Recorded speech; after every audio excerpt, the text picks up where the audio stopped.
Vor ein paar Wochen habe ich mit euch ein Foto geteilt vom Frühstückstisch meiner Mama und darauf war ein Kuchen zu sehen, der es euch besonders angetan hat und deswegen gibt es heute ein Rezept dazu.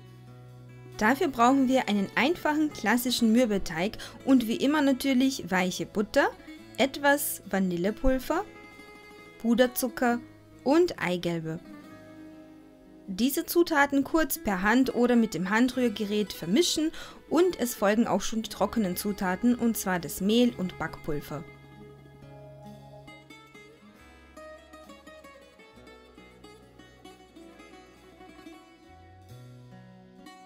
Ich sag's immer dazu, die Zutaten für Mürbeteig zügig verkneten, ja nicht zu lange, denn sonst trennt sich das Fett von den anderen Zutaten und ihr habt einen brandigen Teig, mit dem ihr nichts mehr anfangen könnt. Wenn der Teig so aussieht, also kompakt ist und nicht mehr am Schüsselrand klebt, ist er bereit. Etwas weniger als ein Drittel vom Teig schneidet ihr jetzt ab, formt daraus eine dicke Rolle, wickelt diese in Frischhaltefolie ein und dieser Teil wird jetzt eingefroren, der landet also im Gefrierschrank für ungefähr eine Stunde.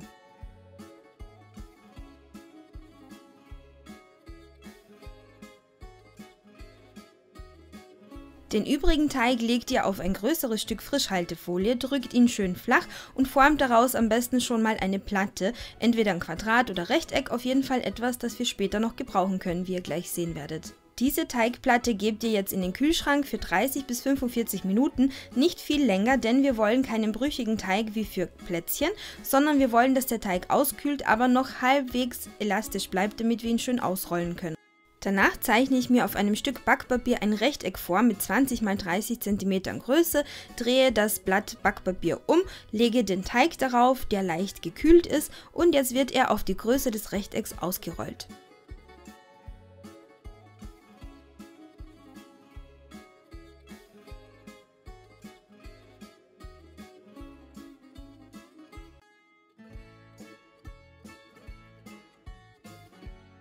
Anschließend lege ich einen Backrahmen in derselben Größe wie das vorgezeichnete Rechteck auf den Teig. Den überschüssigen Teig drumherum entferne ich, verknete ihn wieder und diese kleine Kugel Teig, die landet im Gefrierschrank, denn die wird ebenso wie auch die Rolle, die wir vorhin eingefroren haben, darüber gerieben. Danach lege ich den Teig samt Backpapier auf ein Backofenblech, steche ihn mehrmals ein und jetzt wird er vorgebacken bei 175 Grad Ober-Unterhitze für ungefähr 10 Minuten. In der Zwischenzeit bereiten wir die Füllung vor, dafür wird das Eiweiß auf Zimmertemperatur mit einer Prise Salz kurz cremig geschlagen. Wenn es so schön schaumig ist, könnt ihr nach und nach den Zucker hinzufügen und mixt weiter, bis ihr einen steifen Eischnee habt.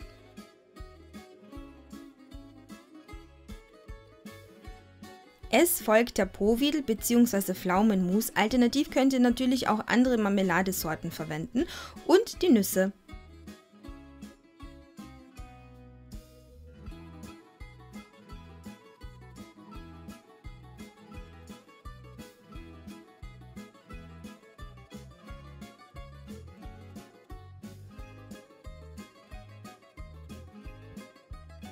Diese Masse verteilt ihr jetzt gleichmäßig auf dem vorgebackenen Boden.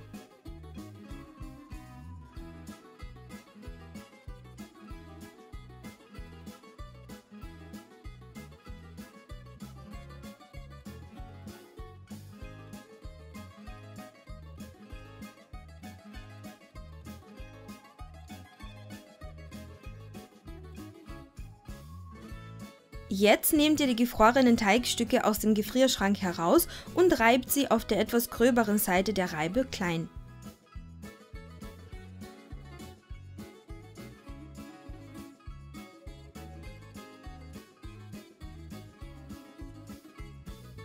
Verteilt die Teigstückchen gleichmäßig auf der Füllung und euer Kuchen darf wieder in den Ofen wandern, diesmal bei 175 Grad Ober-Unterhitze für ca. 20 bis 25 Minuten.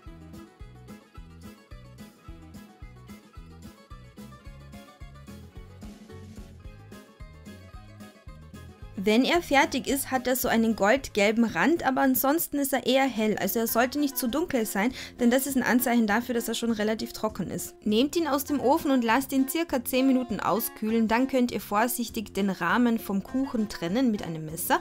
Und was ich ganz gerne mache, ich gebe den Kuchen dann in eine passende Form. Die hat nämlich genau die Größe wie auch der Kuchen. Und lass ihn vollständig auskühlen. Das könnt ihr auch gerne über Nacht machen. Und erst dann wird er in Stücke geschnitten. Dann ist er nämlich etwas stabiler.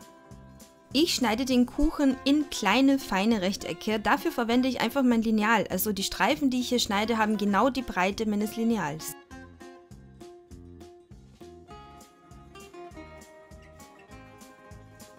Einmal drehen und an der kurzen Seite noch 2 Streifen schneiden und das war's. Ihr habt dann kleine Rechtecke, die ca. 3 x 7 cm groß sind. Wie schon erwähnt, decke ich den Kuchen gründlich ab und lasse ihn vollständig auskühlen. Und am nächsten Tag sieht es meistens so aus, es fehlen immer ein paar Stücke, weil meine Kinder und mein geliebter Ehemann es nie erwarten können, dass ich diesen Kuchen mit etwas Puderzucker bestreue und die schön serviere, sondern die kommen dann immer und nehmen sich ihre Stücke raus, ja, und so sieht es dann halt aus, aber es ist ein Zeichen, dass es ihnen schmeckt und das freut mich genauso. Alle wichtigen Tipps und Infos zu diesem Kuchen, zum Beispiel zum Thema Einfrieren oder zur Haltbarkeit, findet ihr im Rezept auf meinem Blog. Wenn euch dieser gute alte Balkan-Klassiker Chupa Vakata, wie wir ihn sonst nennen, gefallen hat, dann gebt mir gerne einen Daumen hoch, abonniert meinen Kanal und besucht mich auch auf Facebook, Pinterest, Instagram und TikTok. Und wir sehen uns wieder im nächsten Video.